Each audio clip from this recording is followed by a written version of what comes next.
శ్రీ కనకదుర్గమ్మ పెద్దమ్మ తల్లి జ్యోతిష్యాలయం. వ్యాపారం, చదువు, నాగదోషం, ఆరోగ్యం, కుటుంబ సమస్యలు ఎటువంటి సమస్యకైనా పరిష్కారం చూపబడును. జ్యోతిష్యం చెప్పబడును. ఏ సమస్యకైనా శాశ్వత పరిష్కారం చెప్పబడును. ఒక్కసారి విచ్చేయండి, శాశ్వత పరిష్కారం పొందండి. గురూజీ శివరామరాజు. Phone number 7993422886.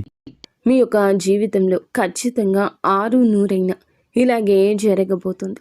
మీ తలరాత మార్చే ఒక వ్యక్తి ఈ రోజున మీ జీవితంలోకి వస్తాడు. ఏం జరగబోతుంది, ఎటువంటి పరిస్థితులు కలగబోతున్నాయో వీడియోలో తెలుసుకుందాము. వీడియో నచ్చితే తప్పకుండా ఒక చిన్న లైక్ చేసి మమ్మల్ని సపోర్ట్ చేయండి. ఇక ఆలస్యం లేకుండా వీడియోలోకి వచ్చేద్దాము. మీరు ఏదైనా ఎక్కువగా మాట్లాడేందుకు, కలిసిపోయేందుకు, అందరి ఆకర్షణ కోసం ఇష్టపడతారు. ఏది చెప్పాలో ఏది చెప్పకూడదో ఆలోచించే సమయం ఉండదు.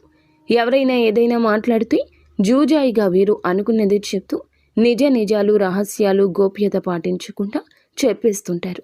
10 మందిలో తిరుగుతూ కొత్త విషయాలు తెలుసుకుంటారు.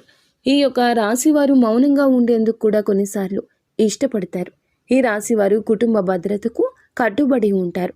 సొంత ప్రయోజనాల కోసం స్వార్థంగా ఆలోచిస్తారు. కొన్నిసార్లు అవసరాలు తీర్చుకోవడానికి ఇతరులను అమితంగా విశ్వసిస్తారు. రాజులా జీవించడానికి ఇష్టపడతారు. ఇతరుల విజయాన్ని చూసి అసూయ చెందరు. వారికి సహాయం చేయడానికి ముందుంటారు. అయితే ఈ రోజున గ్రహాల సంచారంలో కొన్ని మార్పుల కారణంగా ఈ రాశి వారి జీవితంలోకి ఒక వ్యక్తి రాబోతున్నాడు. ఇక ఆ వ్యక్తి, వచ్చేటటువంటి వ్యక్తి ఏ రూపంలో అయినా వస్తారు, మీకు తెలియదు.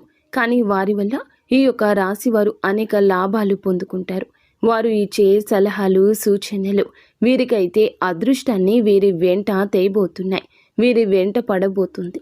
ఈ ఒక్క విషయంలో మాత్రం మీరు జాగ్రత్తగా ఉండండి. ఈ యొక్క రాశి వారికి వృత్తి, ఉద్యోగం రీత్యా అజ్ఞాతవాసం తప్పదని అనిపిస్తుంది. కాబట్టి ఈ విషయంలో మీరు అర్హులని ఆశ్రయించడం మంచిది. ఇక ఈ రాశి వారు ఉద్యోగం, వ్యాపారం పరంగా ఆలోచించి ఆచితూచి నిర్ణయాలు తీసుకోవడం వల్ల మంచి సత్ఫలితాలు పొందుకుంటారు. ఇక ఈ రాశివారు ఆత్మాభిమానాన్ని దెబ్బతీస్తే మాత్రం అస్సలు తట్టుకోలేరు. ఈ రాశి వారికి ఊరికినే కోపం వస్తుంది. తమదే పై చేయిగా ఉండాలంటూ ఆశపడతారు. తమకంటూ ప్రత్యేక గుర్తింపు రావాలంటూ తాపత్రయపడతారు.